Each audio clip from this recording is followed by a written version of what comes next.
Hello, it's your girl Grace, and welcome to my channel. I promised you guys I was going to upload a video on Wednesday, and today is Wednesday.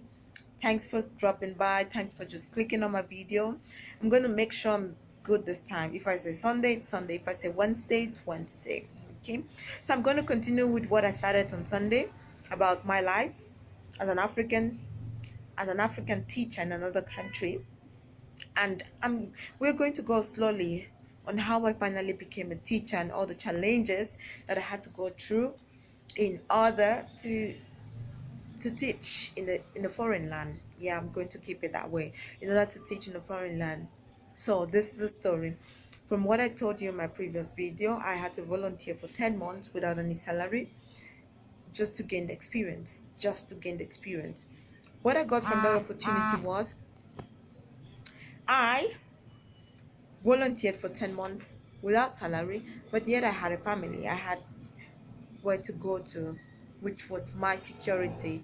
If anything was wrong with me, I had somewhere to run to. If I was feeling down, if I was feeling alone, I had somewhere to go to. And I thank this lady for not helping me, for not just spoiling me, giving me money. She just helped me to get myself together, as in put me in her school. She trusted me enough to put the lives of those kids in my hands, and which is something not everyone does. So just take a stranger and put in your school for her to volunteer. Oh, that's something not everyone does. For kids. So, well, I started thinking, I'm like, what am I going to do? What am I going to do? What am I going to do? Well, my degree wasn't enough. I knew that because I went online and I looked at the requirements for teachers, and I had just one, which was the degree and the language. But yet there was a problem with the language as well. Because coming from Africa, I bet you I was so scared to express myself publicly. I was so scared to stand in front of any crowd, or be it a crowd or a classroom, to defend myself in English and actually speak the English. I felt like the best English in the world is English from the United States of America, or maybe Canada, Australia, or any other country that spoke English.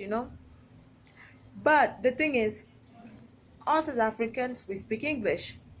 We speak English. In Africa as a whole, I'm going to tell you more about the languages in Africa. Africa as a continent speaks more than 3,000 languages.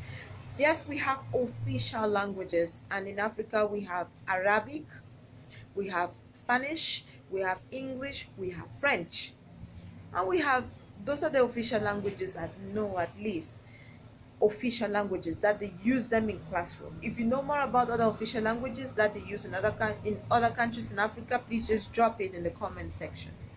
So then we have then other languages we use back home in Africa, but these languages are not official languages. That means we don't use them in school. So what's our official language? Our official language in my country, where I come from, we have two official languages. We have English and French. So I'm from the English speaking part of Cameroon.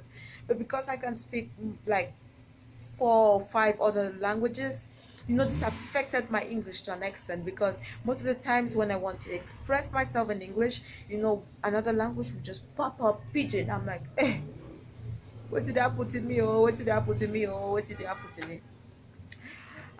And that affected my writing as well, because when I want to write, Pidgin would just pop in. I didn't know where to put, where the structures, I didn't know how to deal with the grammar, and I didn't know.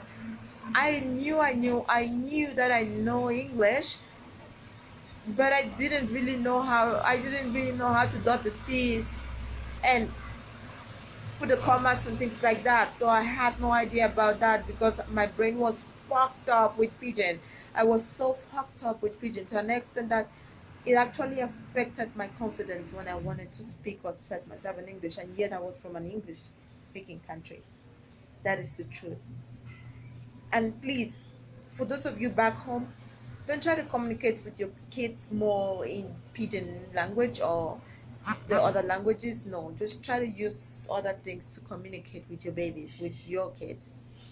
So I had to take an online course called ITTT, teach English as a foreign and second language, ESL, English as a second language, just to boost my curriculum vitae and help myself as a person, in order to feed myself in the job market, to prepare myself for the future. I took this course. I paid for it. I paid it online.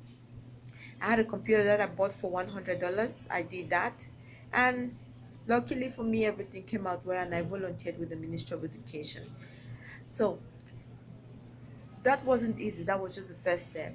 And if you want to know the things I went through in class and how the English language dealt with me and how I couldn't even speak, I knew that I knew English. I'm from an English speaking country, but because I had all these other languages in my head, it affected me so badly that I was just like, oh, Grace, you need to work on yourself. Grace, you need to work on yourself.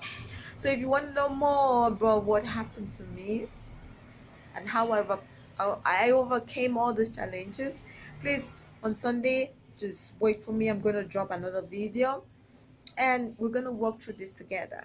And if you want to know some other things about this teaching stuff, if you want to teach as an African from another country, not precisely from my country, but in your country you speak English, just leave a comment. Just leave anything you want to say, just drop it in the comment section now, and I'll get to you. I love you so much, and see each other on Sunday.